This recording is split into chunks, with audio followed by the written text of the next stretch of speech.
Welcome back everyone, my name is James, this is J-Man Travels, and today we are not flying. Today we're going to be talking about the new changes to Delta's SkyMiles loyalty program and the credit card and lounge access and all these things that are really bothering all of us loyal Delta flyers and causing a lot of us to leave. So we're going to be discussing all these details and I'll be telling you why you shouldn't be canceling your Delta SkyMiles American Express. So let's get into it. Delta came out with an email just yesterday. And the email said, a simpler and more rewarding SkyMiles.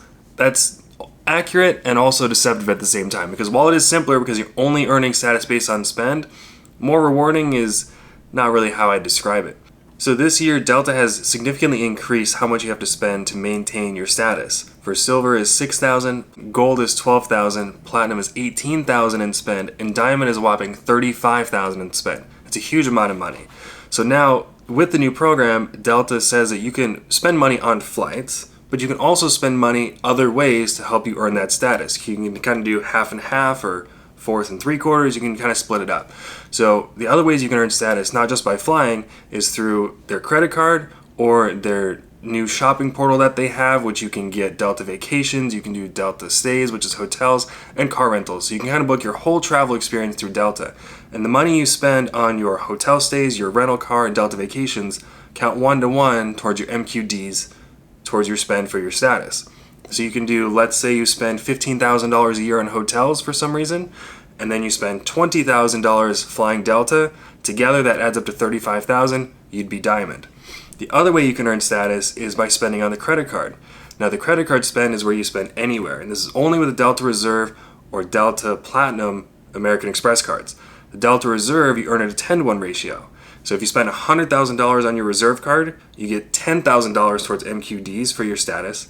The Platinum card is a 20-to-1 ratio. If you spend $200,000 on your Platinum Delta American Express card, you get $10,000 towards MQDs towards your status. So while it's simpler, they say, there's a few other ways you can earn status because these earning levels are so much higher and how much you have to spend is so much higher. But you can use a credit card and go buy a vacation package, you can get car rentals and get hotels. The big problem with that though is when you book car rentals and hotels through this third party, like for example, I'm titanium with Marriott. And I'm titanium with Marriott because I booked my hotel stays through Marriott. So I get the benefits for being 75 nights or more there. When I book now through Delta, I don't get the same benefits. I will not earn Titanium Elite status anymore with Marriott, which to me is pretty huge because I enjoy the ability to check in at 10 a.m., have late checkout at 4 p.m., I get free breakfast, I earn more points on my stays. All those benefits will go away because when you book through Delta, you don't get any of that. So you're kind of sacrificing your Marriott perks when crediting everything towards Delta. Another interesting thing about this is that you can earn status entirely through credit card spend, which is the same as what American Airlines has done. However, with Delta, if you want to earn Diamond Medallion top status just with a credit card, you'd have to spend $350,000 on the Reserve Delta American Express or $700,000 on the Platinum card. So it's quite a lot of spend to only hit Diamond.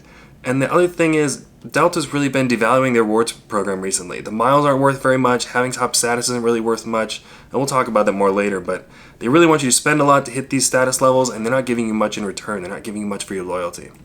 One of the other big changes coming to the program is the fact that MQMs are completely gone. We only care about spend. So one of the big benefits of the program is that you would always get rollover MQMs. Some people have hundreds of thousands of them. I think I have 200,000 MQMs right now. And I'm only going to earn Silver, so I'm going to probably roll over 175,000 MQMs. What do you do with those? Well, Delta's going to give you two options. The first option is that you can convert them to miles, which you can redeem on flights at a 2-to-1 ratio. So if you have 100,000 MQMs that are going to roll over, you get 50,000 miles for that. The other option is you can convert them at a 20-to-1 ratio to MQDs towards next year's status. If you have 100,000 MQMs that are going to roll over, that will turn into 5,000 MQDs towards next year's status.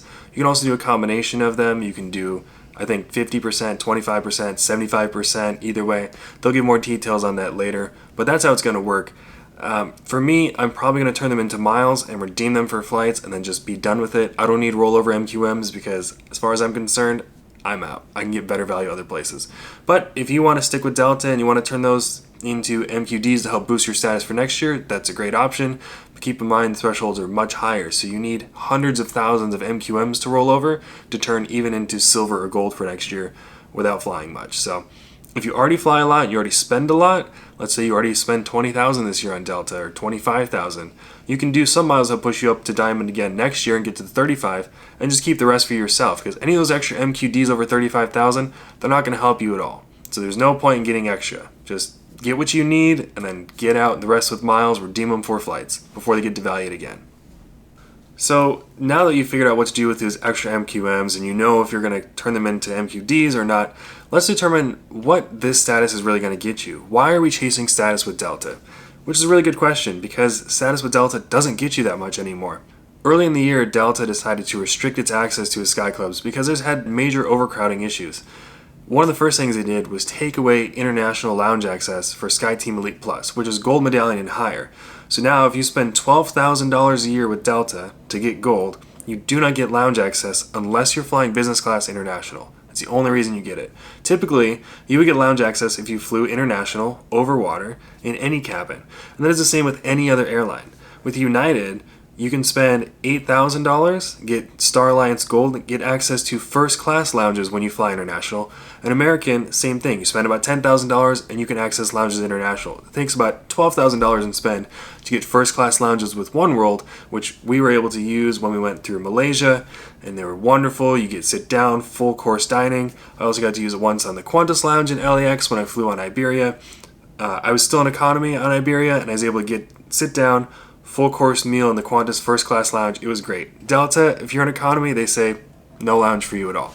So they've really gotten restrictive on that, and it was really put a bitter taste in people's mouths saying, why am I going to be so loyal to you when I get no benefits and I can spend less to have status that gets me further with other airlines? Another way Delta devalue their status is their global upgrade certificates for their top flyers. So now Delta top flyers have to spend $35,000 instead of 2 years ago when it was $15,000. But one of the perks you get with that is you can choose to get a global upgrade certificate. You actually get 4 of them to use for 4 one-ways for yourself or you and a companion, as long as you're flying together. And these upgrade certificates used to get you from economy to business class for free. All you had to do was purchase the economy ticket.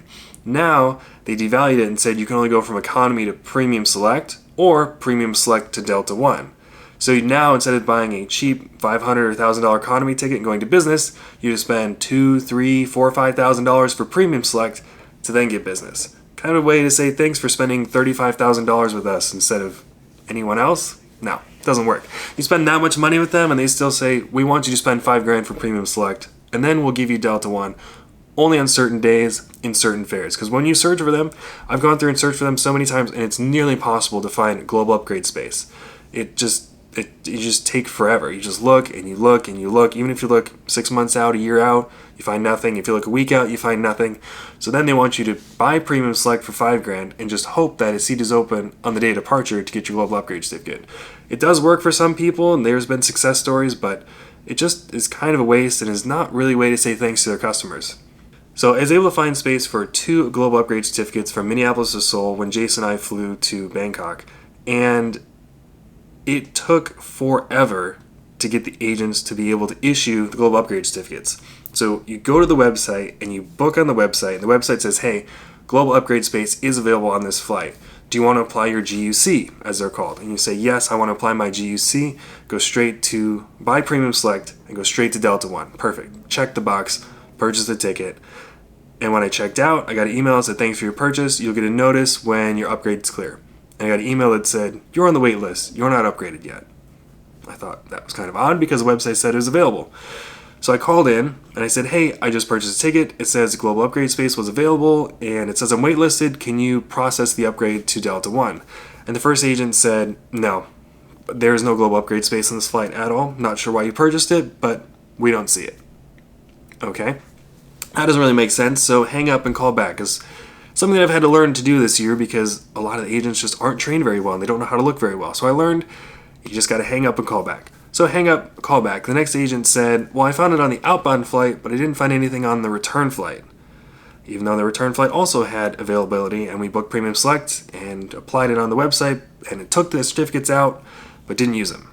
So he said, it's available on the outbound, but not the return. And I'm like, you know what, whatever. We'll take what we can get, have them book it on the outbound, and I'll just call back and get someone else to do the return. Waited on hold for about 20 minutes, and the call dropped. So I waited 30 minutes for them to call me back, but I got no call back from Delta. So then I picked up the phone for the third time and I called back, and I said, hey, Last agent was working on upgrading that first segment out because it said there was space available, and that's why we booked it. He told them the whole story. And they said, well, I don't really want to touch the reservation because they might still be working on it. I was like, no. This was 30 minutes ago. It's been a long time. I got no update. Can you please help me? And the third agent said, oh, I'm not sure why they said there's nothing on the return because I see space on the outbound and on the return. Just give me some time. So then it took about 30 or 45 minutes for them working with the International Ticketing Desk, and they were able to get the upgrade certificates applied. But it's just amazing that it took 2 hours on the phone with customer service to get them to actually upgrade something that should have just been done when I booked it on the website. You know, when you're Diamond Medallion, you're supposed to get to the front of the queue and be able to talk to someone very knowledgeable, and you get people that are just not trained very well. Delta isn't really investing the time to give the people the proper training to do what they need to do. In fact, one of the big things is once you apply your upgrade certificate, you have to get your ticket reissued. So once they apply it, they need to reissue your ticket. You get a new ticket number with a status okay in your flight. And a lot of times people do their upgrade certificates and they don't get that back. So then they have to call back again and make sure they get the new ticket number. So really, it's these things that we have to know to almost tell them, hey, after you do this, you need to reticket it. You need to do this because they're just not trained well. I just don't understand why your top flyers, who are now going to be spending $35,000 a year, are getting bad customer service and agents that aren't trained very well. So it's something they really need to work on, but it just seems to be going downhill and they don't really care. Spend requirements going up, service is going down. Really, really bad luck. And one of the last ways that Delta's really devalued their program is with their SkyMiles, or as they're commonly known as Sky Pesos. SkyMiles just don't have the same value they used to. We were looking at a trip to go from the East Coast to Europe in business class, and Delta wanted over 500,000 miles round trip, which is absolutely absurd. So then I went over to KLM on the Air France Flying Blue website, and I was able to find a ticket from Washington to Amsterdam direct on KLM, 44,000 miles each way in business class. So much cheaper. It's literally a tenth cheaper than Delta wanted. The miles are just worth nothing. What Delta's done recently is they've taken the miles and they made them more expensive than the flight. What I mean by that is, before, when you look and you find a $100 ticket, you could usually find the SkyMiles price to be 8,500, 9,000 miles. But now with their new partnership with American Express, their favorite company, when you look at a ticket, a $100 ticket is now going to cost you 12,000 or 12,500 miles. But if you have an American Express credit card, you get a 15% discount. But with the discount, you're still paying more than the ticket price, because usually you can redeem them for a little bit more than 1 cent each. What I mean by that is $100 ticket, 9,000 or 8,000 miles. But now it's a $100 ticket, costs 12,000 miles, with a discount is 10,000 or 10,500. Still more expensive than it used to be. So really, they just keep devaluing these things, and there's just not much of a point. You spend all this money with Delta. Even if you're Diamond, you spend $35,000 on tickets, you're going to get 350, 400,000 miles, which you could maybe use for one business class ticket. I think that's absolutely absurd. And that's even a cheap business class ticket, because you have to find a business class ticket for about $4,000 or less, which we all know with Delta, typically they're in the tens of thousands of dollars. So their miles just aren't worth anything, and you can't do anything with them. Delta even used to have something called a mileage upgrade certificate, which worked the same as those global upgrade certificates I was talking about, but it's a fixed 45,000, 55,000 miles to upgrade from economy to business, and they just got rid of those completely, because they know now you look in the app and you can pay $200,000 or 200,000 miles in the app, because you can look in the app and you can just book 200,000 mile upgrades instead of using those fixed 45,000, 55,000 mileage upgrade awards. So they just got rid of those completely because, well, it's value for the customer. Why would they have that? So Delta's really gotten very good at just stripping these good benefits out of their program and just showing no loyalty back to their customers. And poorly trained customer service agents, it's just one thing after another. I actually did a status match 3 months ago. So before this whole announcement came out, I was already out because I saw the value just tanking. And all these things they've done, all the moves they made, just icing on the cake for me. Makes me feel even better about my decision a few months ago to change. So up next, let's talk about the credit card situation and the Sky Club access, because that is another really big change Delta's made. Something that I understand why they did it, but I just don't think it's the right decision. And it shows how entangled Delta is with American Express and why that might be the biggest downfall for Delta. Now, don't get me wrong. Every airline has a partnership with a credit card company, and that credit card allows you access into their lounges. In fact, every airline has a card that gives you unlimited access. And that's how Delta used to be. Your Delta SkyMiles card, Amex Platinum, or Business Platinum. you can get into the lounge unlimited. However, starting in 2025, that's going to change. If you have the Delta SkyMiles Reserve card, you're going to get in 10 times per year. That 10 includes if you have a layover, your origination is 1, your connecting flight is your 2nd use, and your destination, if you want to go in when you arrive, is your 3rd use. So on a round trip, you could use up to 6 of your 10 per year. Really, really bad. The way you used to be able to get into the Delta Sky Club is with any of these 3 cards, or with the Centurion card, which I don't have unfortunately, but any of these 3 cards would get you in unlimited access. But coming in 2025, that will totally change. Your SkyMiles Reserve card, that card will only get you in 10 times per year, and the Platinum cards will only get you in 6 times per year. Keep in mind, these are not the Delta Amex Platinum. This is just the regular American Express Platinum. The Delta Amex Platinum is out. No more lounge access at all. No more $50. That's gone. All you can get, your reserved SkyMiles credit card, Amex Platinum cards, or the Amex Centurion card. Those all have limited access. Now, to get around the limited access of 10 visits per year, or 6 visits per year, you have to spend $75,000 per calendar year on those credit cards. So if you spend more than $75,000 in 2024, you'll have unlimited access starting in 2025, which that's a lot of money to put through a credit card. The other issue for me is this is not how other airlines work at all. See, the problem is this card is not a Delta credit card. It's just a regular American Express Platinum card. It's kind of the same thing as if United were to say, anyone who has a Chase credit card, come on into our lounges. That doesn't work. You have to have the United Club card to get into the United Club. But Delta and American Express are so in bed with each other and so in love with each other that the Amex allows so many people into the Delta lounges that they're overcrowded. You need to tell people, hey, commit to us, give us a $600 annual fee on a dedicated credit card, and then we'll let you in. But they didn't. And because of that, the lounges are full. Let's be real. You know someone in LA, you know someone in New York, everyone's got a Platinum card. The 5 times a year, 10 times a year they travel, spend on their Platinum. Also, if you're able to travel 5 or 6 times a year, maybe 10 times a year, and you've got a Platinum card and you live in a big city, there's a good chance you're going to already complete that spend. You're already going to do $75,000 a year on your credit card. Because if you can afford to fly Delta 10 times a year, you probably spend a lot of money.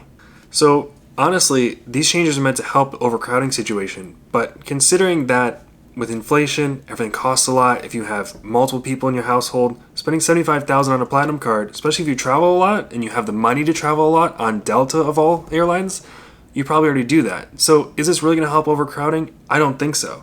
What needs to happen? These Platinum card users, get rid of them. We don't need them. Get them out. Make them commit to a Delta card. But that's not what they've done.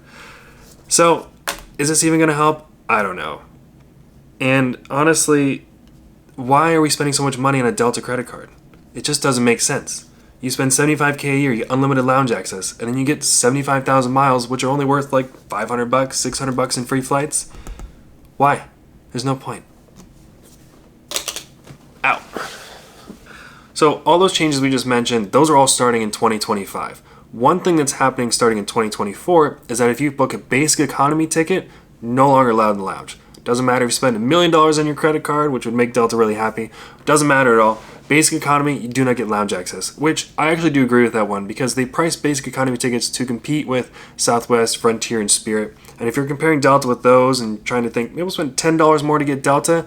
If you want lounge access, you want to be able to pick a seat, you need to book main cabin. So that one I do agree with, but just know that one starts in 2024.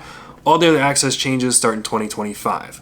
One really important thing to know though about your Delta credit card, if you're considering canceling it, you should probably think a little bit harder about that because while this card is $600 a year or $700 or who knows how much they're going to increase it to by 2025 when they want you to spend more money, you really should consider downgrading your credit card because you can downgrade your credit card to the Delta Gold card or the Blue card. The reason why you want to do that is because it's better for your credit to have these long credit histories. You don't want to just have a card open it, cancel, open, cancel. So it's better to take it and downgrade to the Blue card with 0 annual fee. Maybe use it once a year, just enough so they don't cancel it. Or for me, I'm actually going to take it and downgrade it to the Gold card. The reason being, the Gold card has a $95 annual fee. And next year I'll have about 300,000 miles that I want to redeem. 300,000 miles with a 15% discount would save me about 45,000 miles or about $450, $400 in flights. So I'm going to keep that Gold card because that $95 annual fee offsets the extra miles that I would save using my 15% discount. The blue card is no annual fee and you get no discount. So really, if you have about 70,000 miles or more in your account and you're thinking about canceling, I wouldn't cancel quite yet. Downgrade to the gold card, take the $95 annual fee, and if you have 70,000 miles in your account, you're going to save about 10,000 miles by redeeming with that 15% discount. Those 10,000 miles are worth about $100. So it's worth it for a year, pay the $95 annual fee, save about $100 on flights, but spend those SkyMiles. Get rid of them. Be done. Then when you're done with that, downgrade to the blue card. The blue card's no annual fee, doesn't cost you anything. It's good to keep that long credit history on your credit account instead of opening and closing a bunch of cards. They like to see long account histories. So that's my plan. Downgrade to the gold card, keep that 15% discount, eliminate all my miles, spend them away, get rid of them, and then go to the blue card and just keep it. Maybe in 2 years or 3 years, Delta will say, wow, we really screwed up. Everyone canceled their card. We're not making any money. We should change all these rules. And if they change back, you don't have to reapply for a new credit card. You just say, hey, American Express, change my blue card, back to the reserve card. And they'll say, no problem. We'll change the reward structure. So that's my plan, and that's what I recommend. Keep the blue card, 0 annual fee, or $95 annual fee if you're going to spend miles. I really hope that you've learned something, and I hope that this has been beneficial for you. Definitely reconsider the credit card cancellation. I know we're all very upset right now, and we don't want Delta and Amex, but if you have a card that you're not spending on with no annual fee, they're not getting any benefit from that. So just hold in there. Hopefully Delta will change some of these rules they have and some of these policies because they're kind of absurd, and I don't know anyone that really agrees with them. I really appreciate you guys watching. Don't forget to like and subscribe down below. And next time, I hope to see you guys in the skies.